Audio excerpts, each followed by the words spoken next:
Example problem. Number 4 on rotation versus simple harmonic motion. So I'm going to take you over for a view of the problem. As soon as I remember to change this to the right spot. And we have the following setup. A ball is attached to the rim of a turntable and it projects a shadow on the ground as it rotates counterclockwise in a circle of radius 3 meters with constant angular speed of 8 radians per second.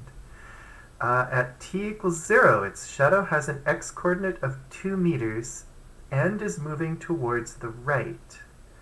Now we're going to determine x as a coordinate of, the x-coordinate of the shadow as a function of time, and then the x-component of the velocity and acceleration. So I think I can remember all that information. I'm going to come back over to our work view. And let's make a real big turntable. And let's see, things we know. The turntable has a radius of 3 meters. And we know it's going around with an angular speed of 8 radians per second. Let's see, the tricky part. Let's mark x and y axes on here. It says at t equals 0, the shadow is at 2 meters along x. Okay. And moving to right.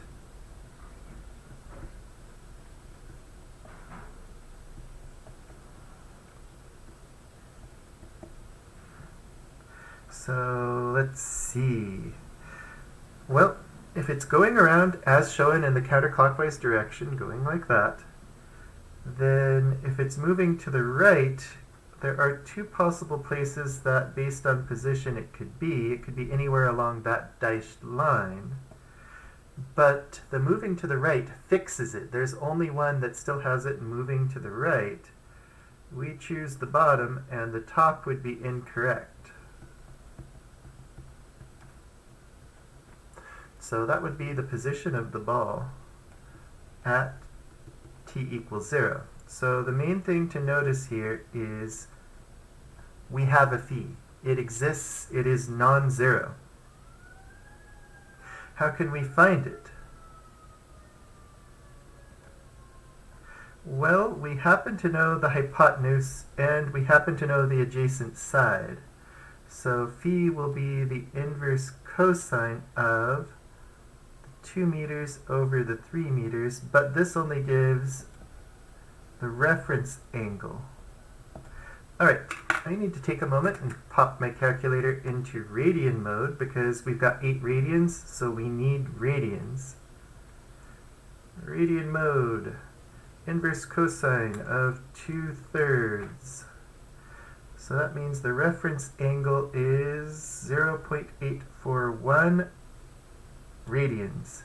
And more specifically, we can say with certainty it's negative 0.841 radian as one way of getting quadrant 4.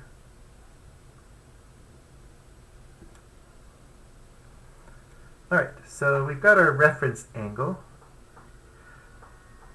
Now, if we want to write the position, well, the position is going to be the radius times cosine of our theta.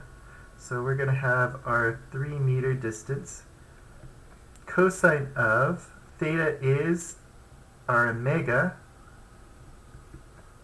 times t plus our phase, negative 0.841. Okay.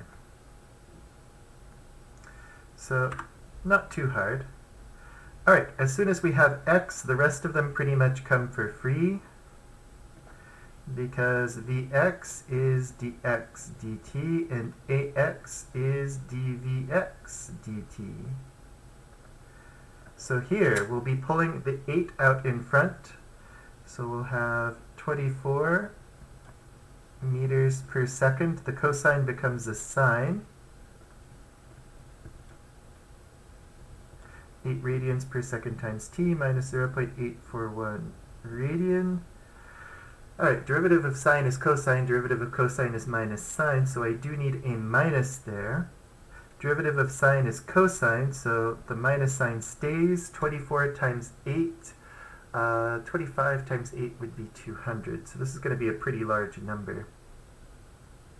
160 plus 32, 192. I have too many zeros in my 24. That'll be meters per second squared, cosine of 8 radians per second times time minus 0.841 radian. Okay. You're not going to see too awful many problems like this. There's only a handful even in our textbook. And most of the other topics like physical pendulums are more interesting than this. But you should still know how to handle it if you see a question talking about, hey, we have rotation. What would happen with the x or y coordinates? Like you could do the shadowing along the y-axis instead of the x. It'll end up switching the sine and the cosine and possibly some of the signs, whether things are positive or negative. So it might be interesting for you to try that out for yourself. But that is it for this recording.